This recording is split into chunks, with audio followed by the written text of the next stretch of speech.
The House's legal lieutenant in its Trump wars speaks out about January 6th and more. While Congress' biggest Donald Trump antagonists are household names to political junkies, think Liz Cheney, Adam Schiff, Jamie Raskin, there's a lesser-known Trump adversary who may have been more effective than the others. Doug Letter, the former House General Counsel, was involved in every political brawl between House Democrats and Trump that has defined Washington politics for the past 4 years. Letter helped guide the work of the January 6th Select Committee, played a critical role in both Trump impeachments and strategized the certification of Joe Biden's win, before violent rioters upended those plans on January 6, 2021.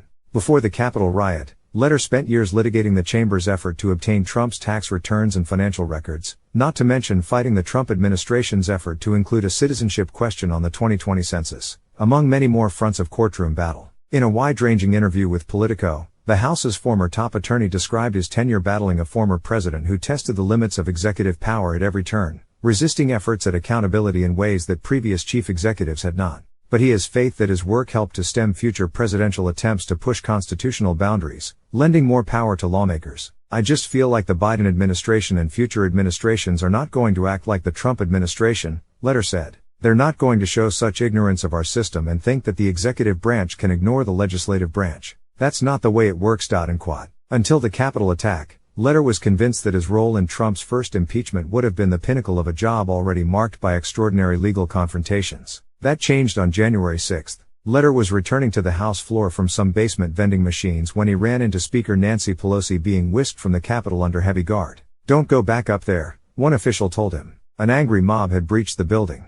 But Letter, in a panic, said he had to retrieve several giant binders that were full of sensitive strategy and scripts for the day's proceedings. He opted to forego evacuating with Pelosi and instead raced back to the chamber. "I was the last person in before they locked the doors," Letter recalled. The attack on the Capitol led to the January 6 Select Committee, where the House's then top attorney charted a legal strategy that Letter now describes as one of the hallmarks of his tenure. Through his work on that panel, Letter secured at least 2 streams of information that became a core element of the committee's voluminous findings: Trump's confidential White House records and the Chapman University emails of attorney John Eastman, an architect of the then president's bid to subvert the 2020 election. Letter also won court fights to obtain telephone records from Arizona GOP Chair Kelly Ward, who took part in Trump World's plan to send false electors to Congress. And he helped direct the House's strategy to hold certain Trump advisors in contempt of Congress, which resulted in prosecutions of Trump advisors Peter Navarro and Steve Bannon. "We had a whole enormous number of people that, as we now know, were putting together this massive, not just a conspiracy, but a whole bunch of conspiracies,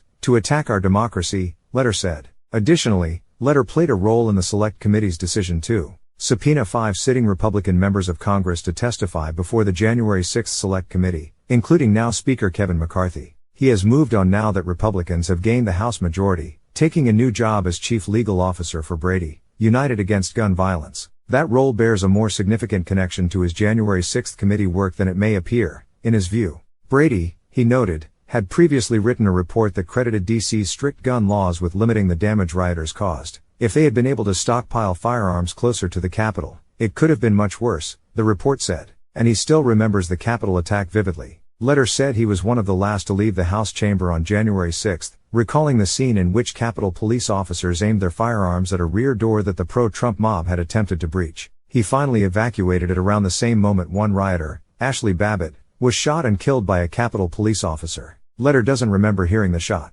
But that same evening, as he was processing his own trauma, he was still acting as an attorney, representing a sergeant-at-arms official who had attempted to administer medical aid to Babbitt and faced questions about the incident from Washington area law enforcement. He'd kept doing his job right after being evacuated from the chamber, too. Letter joined lawmakers at a safe location in the Capitol complex, where he continued to draft scripts to rebut potential challenges, should the House reconvene and continue the session, as it did later that night. But he noticed something else that bothered him. A group of House Republicans were crowded 10 feet away and refusing to wear masks, despite the raging pandemic and the limited availability of vaccines at the time. "I'm not going to get killed by insurrectionists," he remembers thinking. "I'm going to die of COVID." One of the most interesting challenges for the House counsel, Letter said, is having to technically be the lawyer for every member of the chamber, even those who would later battle the January 6 Select Committee. Though the position is filled by the Speaker, the House General Counsel is often called upon to represent individual members in legal disputes. Letter remembers successfully representing Representative Lauren Boebert, Republican Colorado, in a First Amendment case, even though she had also been considered one of Trump's enablers in the election gambit.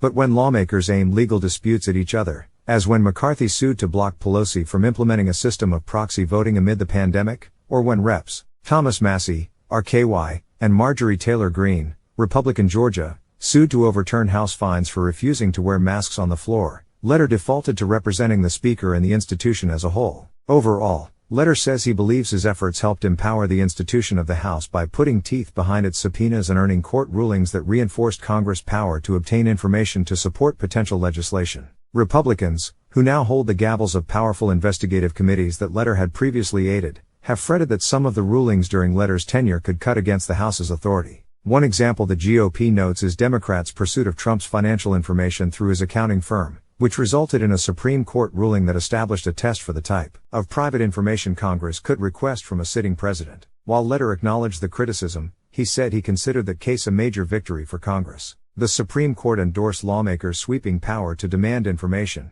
he argued, and agreed they could obtain a president's private information under specific circumstances, which the House ultimately met in that instance. Mostly, he said, the rulings he pursued all the way to the Supreme Court were a function of Trump's willingness to battle Congress more aggressively than any of his predecessors. But Letter hopes that marked a unique moment in history. I would hope that we'll go back to a system where there are nowhere near as many fights in court, he said. On this vote, the ayes are 232, the nays are 197. The resolution is adopted. Without objection, the motion to reconsider is laid upon the table. Congratulations.